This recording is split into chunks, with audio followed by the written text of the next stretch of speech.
Welcome to One on One with Mitch, Lafon. Joining me on this episode, it is former Creed singer SCOTT STAPP. He's in a new band called Art of Anarchy. We talk about that, their new album, The Madness, and all kinds of other great stories. Before checking out Scott, please check me out on Twitter at Mitch Lafon, MITCHLAFON. And with that, why keep you waiting? Here is the one, the only singer SCOTT STAPP. We are speaking with Art of Anarchy singer SCOTT STAPP. Scott, how's that for an intro to finally get that band as the moniker? It's cool, man. It's cool. It's crazy to be in three bands, and so today I will be announced as Art of Anarchy. That is awesome. So, all right. So, you just came off a successful solo tour. You did some shows, mostly, I guess, in the Midwest, right? I saw. Why? Coast to coast. Coast to coast. Coast to coast.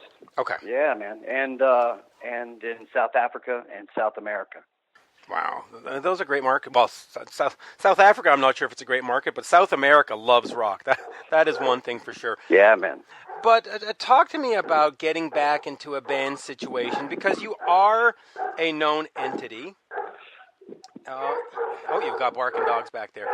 You can, of course, do this by yourself. Why decide to go back into a band situation? Well, I tell you, it just feels comfortable, being in Creed, being in my solo band, which I look at as a band, and now being in Art of Anarchy, it just feels comfortable for me, being in a band. I think it works the best for me creatively, and I like the stimulation from other artistic points of view and other creative input, and I love working with various musicians and artists, and so now it's just Art of Anarchy is just another tag to add to the bands that I'm involved in. But of course, as a solo artist, though, don't you like the ability to control the project and have that creative vision? In that particular situation, there's less back and forth than there is in Creed and in Art of Anarchy. But the back and forth in all those bands is all positive. I've never been in a creative situation where when it came to the music, there was any kind of negativity or drama or confrontation. Never been in that situation in my entire career with all three bands. It's always been a very comfortable and positive experience. So, there really isn't much of a difference, to be honest with you. I really feel like I got to express exactly what I wanted to creatively within Art of Anarchy, and the guys really gave me the freedom to do that, especially lyrically and melodically, and then we all were a part of the musical composition, and everyone who brought their specific genius to the table really delivered. And I'm speaking of Bumblefoot, the Bada Brothers, and John Moyer. So it was another very positive creative situation. Yeah. So talk to me about. Yeah. Go ahead. Well, no. Go ahead. Okay. Well, I was going to say, talk to me about the album name. It is called The Madness. That is reflective of some of the things you've gone through, and of course, some of the songs lyrically reflect some of the experiences you've been through in the last few years. Talk to me about that, and is it somewhat cathartic to get that stuff out and onto song or into song? Absolutely. It's very cathartic, and it's almost, I think, part of how I process life, and how I move on to the next stage of my life. I've done that in Creed. I've done that on my solo records, and now I'm doing that in Art of Anarchy. It's just how I approach songwriting. It's my style, and unfortunately, a few years ago, I had some difficult life situations, which really became the core inspiration for a lot of the lyrics and material that I wrote in Art of Anarchy. Can we discuss some of those situations, but not in a grotesque way, but in a sense when you're going through that? What happens sort of to your support system? When you're the singer of Creed, and when you're the singer in a band, it's let's get them on stage, and everybody wants to be your friend. And when it started falling apart, did you feel very alone, or were there people there trying to help and you just were resisting? A little bit of both. Okay. In every situation. There were definite moments of feeling alone and abandoned. Mm-hmm.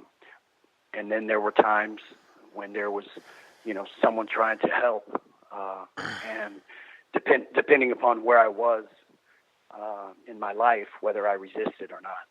And it's really different depending upon what time period you're referring to. Mm-hmm. Because in 3 years ago, I had a tremendous support system.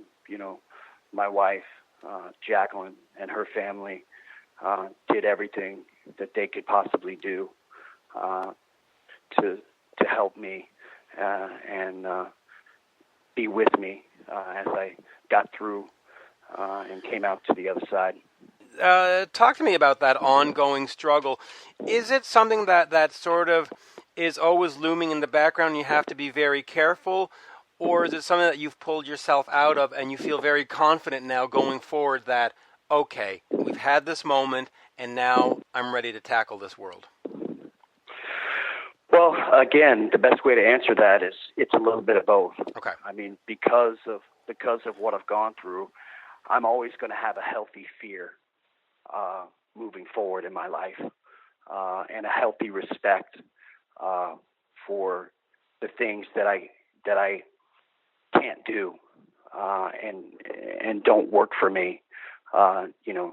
Namely alcohol and drugs. Man, they've not worked for me. They've caused a lot of damage in my life, and so I live each day with a healthy fear and respect, but also getting to a place where I've had some multiple years now of being in recovery.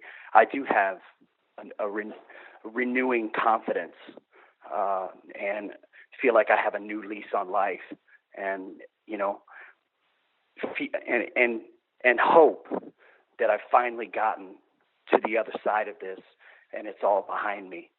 But I think that healthy fear keeps me in a place of just living one day at a time and just keeping things simple. But I definitely know there's places I never want to go again, and I think that's been a great part of keeping me sober. So let's talk about that also. In your book, you laid out everything. You know, in Sinner's Creed, it became very bare, very emotional. You talked quite a bit about your faith. Is your faith restored at this point, or is that something you still question? It's definitely been restored through this process. Without having my faith, I could have never gotten to the other side. And of course, I have to also add, without my wife and my family, there's no way I would have gotten reconnected and restored with my faith. So those two things together go hand in hand in my life. And thank God I can wake up today and realize that both of those have been restored. Yeah, and Yeah, in fact, and as you say, thank God for your wife, because it must have been incredibly difficult to see you go through that. But let's get back into the positive here. Now, the album's going to come out in March. Where do we go from here with the band? Is there going to be a tour? Are you going to head out there? Yeah, man. Right now we're locking in tour dates in April, which should be announced soon. And then we're just going to keep rolling out stuff from there, man. So this band definitely has a plan to put this show on the road. In fact, it's funny because I do have a couple of promoter buddies that were contacted up here in Canada, and they were like, oh, we were offered this Art of Anarchy show. Should we buy it? And I said, of course you should. It's going to be absolutely fantastic. When you do hit the road, because you haven't played, I think, more than one show at this point, what can fans expect? Do you want to dig back into the Creed catalog and the Guns N' Roses catalog and the Disturbed catalog, or is it really A of A? This is A of A, man. This is Art of Anarchy, and what we bring is this record, and years and years and years of live touring and performance experience, man. It's going to be a high energy show, a passionate show, and everything a rock and roll show should be. It's you don't want to miss it. Well, I certainly won't if you show up, especially in the bars that I'm talking about. There were rumors out there for a while that you were going to be part of Stone Temple Pilots, and of course, Art of Anarchy seems to have been where the rumors were supposed to be directed. But had you ever been considered for the STP role, I guess, for the lack of a better word? And is that something that would have interested you? No, that was what happened with that is in alluding to being, replacing Scott Weiland. Someone kind of took that and ran with it and assumed it was Stone Temple Pilots when it was Art of Anarchy the whole time. So no, they've never approached me, and I haven't even thought about whether I would want to be a part of that. I think I'm fine with Creed and my solo band and Art of Anarchy right now.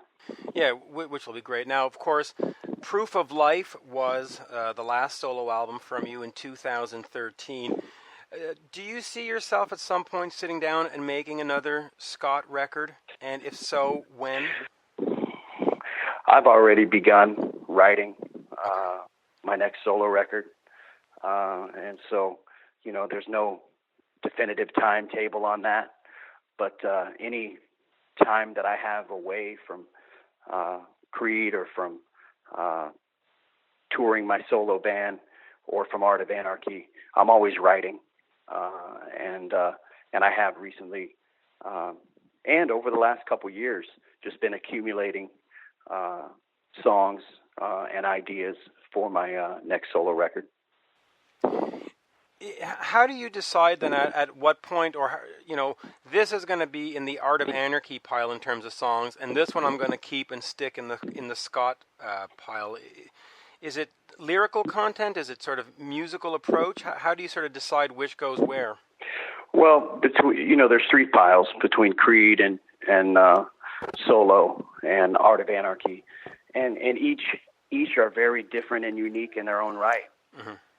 And so it is pretty definitive and pretty clear for me when I write something that's in the vein of solo. I do literally have a solo file, and since I just completed the Art of Anarchy record, I don't have anything right now in the bag for the future yet.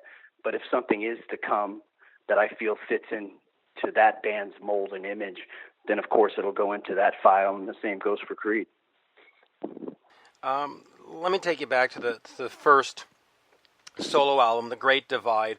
This comes after the great upheaval with Creed. The band sort of in fact, the band disbands, and you're out on your own. Talk to me about the process going into the Great Divide in terms of what you wanted to accomplish, what you had to prove, and any fears of, oh my God, can I do this alone? No, there was never any fear going into that project. I was very excited at the time, and just trying to make a really good record that represented who I was authentically as an artist, and represented the sound that I was coming up with the guys I was jamming with. So that would be the best way to describe it. The band itself, if I may, just one question about Creed. Where do you sort of see yourself in the future? Is this one of these bands where it came, had some great success, and we've now all moved on? Or do you see, like, in 5 years from now where you can say, okay, Mark, let's do this. Okay, guys. Is the door completely shut for you? No, the door's not shut, and I think that when the time is right, there's always something in store. But like I said, when the time is right. Well, okay. Well, then how do you know when the time is right? Is it just sort of everybody getting back on the phone, or is it a promoter that comes with a lot of cash and says, "Come play for"? What makes the time right? Right? I think when we feel when we feel it, we do stay in communication, and so when it just feels right and organic and natural, I really can't say. I mean, really, the best way to describe it is how I said it. Right. When the time is right, and I think everyone in the band will just feel it inside. Yeah, well, let's hope they feel it at some point. The STAPP with Arms Wide Open Foundation that you opened up back in 2000, is that something that you still currently deal with? And talk to me about the importance about opening a foundation and taking care of children and families around the world. Well, the With Arms Wide Open Foundation is still around, and it's kind of morphed into a foundation that my wife and I have started together called the Charm Foundation. And Charm is an acronym for Children Are Magical. And you can check that out online. And, it's something that's near and dear to my wife and my heart, in helping children and families in need, and something that we've done for years now, and that we continue to do, while we're out on tour, just raising awareness to others who need help, and trying to, in some regards, point others in the right direction who want to help, and in other regards, asking others to help support us in charitable efforts that we're involved in.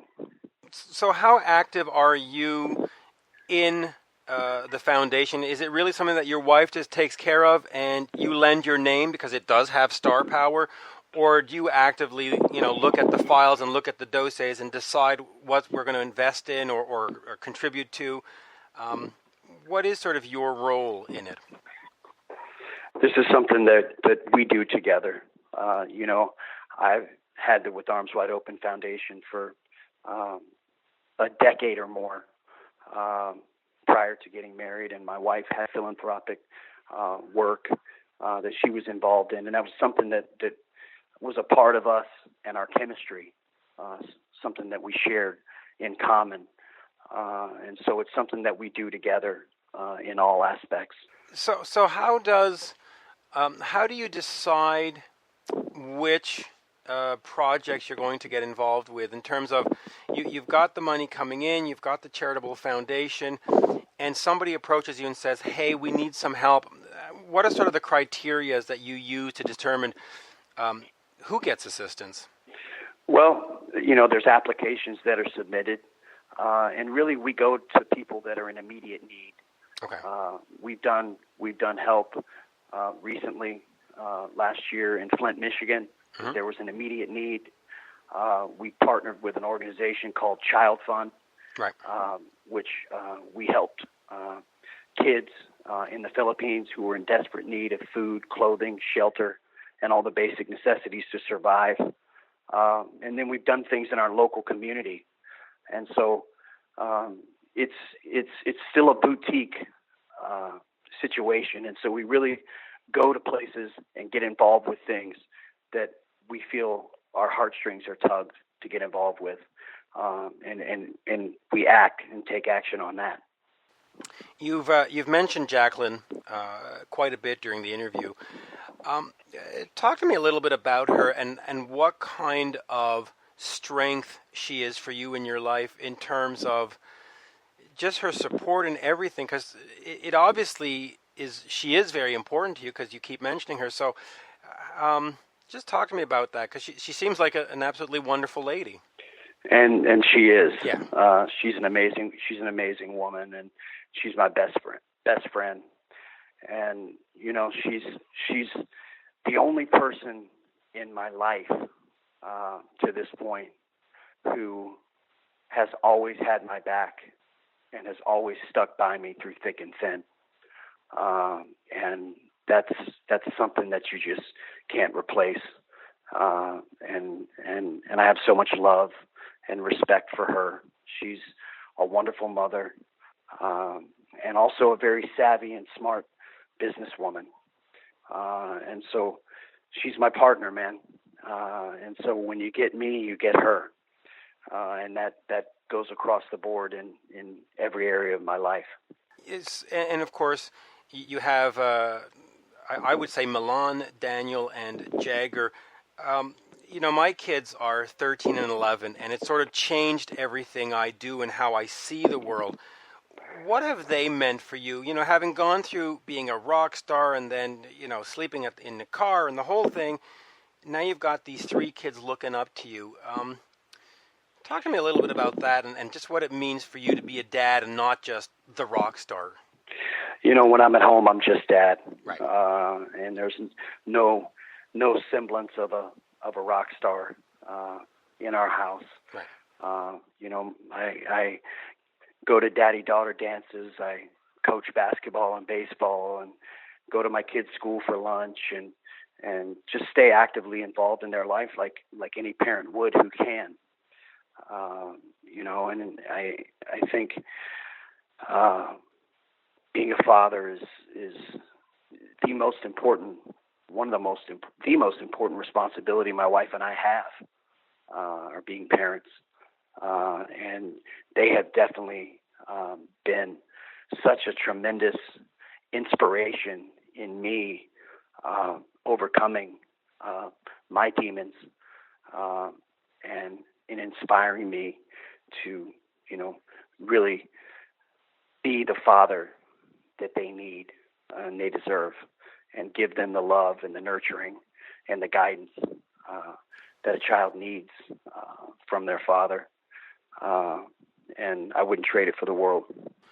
So how do you balance that now with Art of Anarchy, with the solo career? Because at some point you have to go on tour, you have to get in the studio, and you might miss, you know, a daughter-daddy dance. You might miss the first day of kindergarten.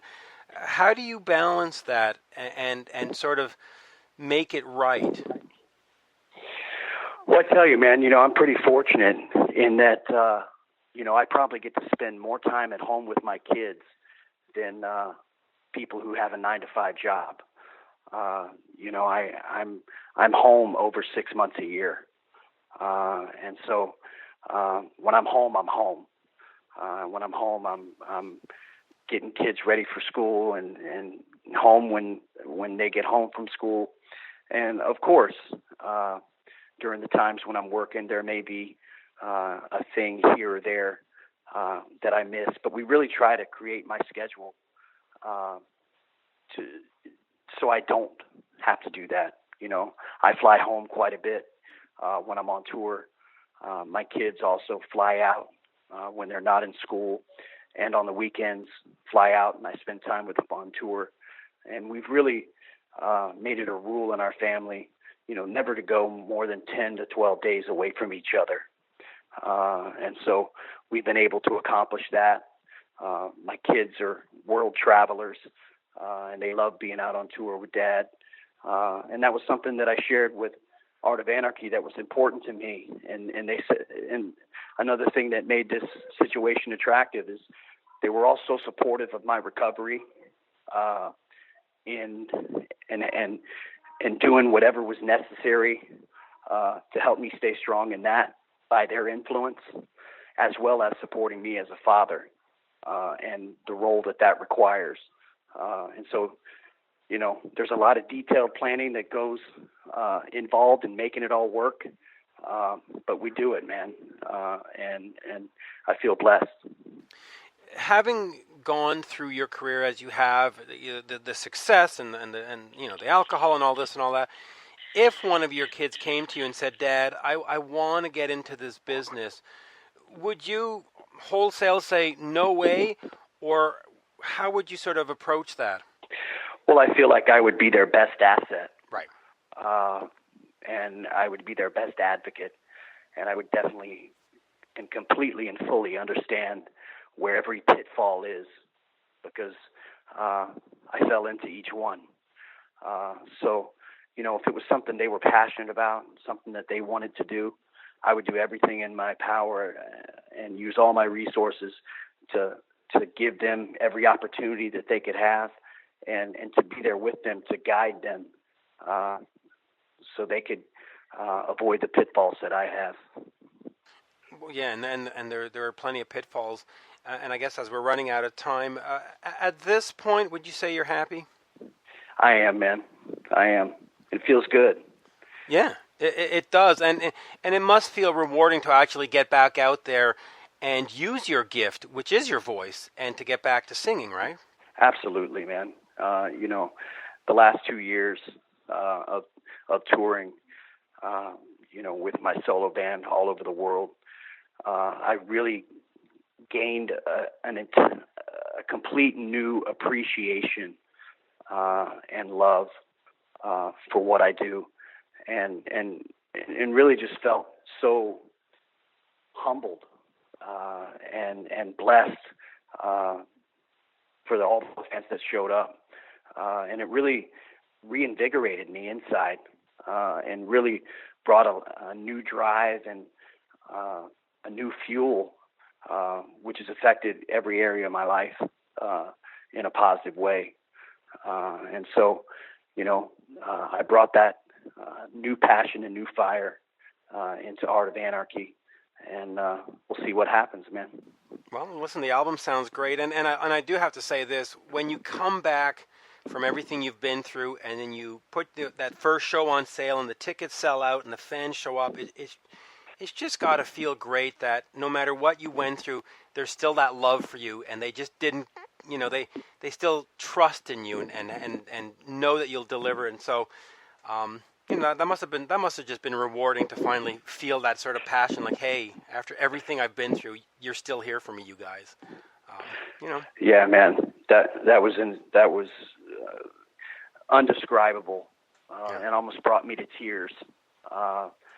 I remember the first show.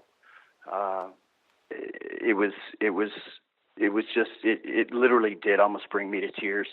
It was a sold out show, and I was just like, thank you, and didn't even know how to express my appreciation and gratitude to the fans, man. And they've stuck by me through thick and thin, man. Yeah, no, the absolute power and magic of music is unmatched. I mean, it's unparalleled. Scott, it's been a great pleasure. Art of Anarchy, I have heard the album. It is just fantastic, and I've been friends with Bumblefoot for the last, 10 or 12 or 15 years. You got a great bandmate there, and you've got some great music, and hopefully we'll see you in Canada soon. Absolute pleasure. Yeah, man. Oh, thank you so much for your time. I appreciate it. Absolutely. Thank you. Have a good day. All right, you too. Bye-bye. Bye-bye now. And there you have it, folks, my interview with Art of Anarchy singer SCOTT STAPP. The new album is The Madness, coming out in March. Do check that out. Before then, head over to Twitter. Check me out at Mitch Lafon, MITCHLAFON. You can also find me on Facebook, Instagram. Heck, just Google Mitch Lafon and you'll find all you need. And with that, I bid you a fond farewell. Au revoir, arrivederci, and what the heck. Bye for now. Oh my.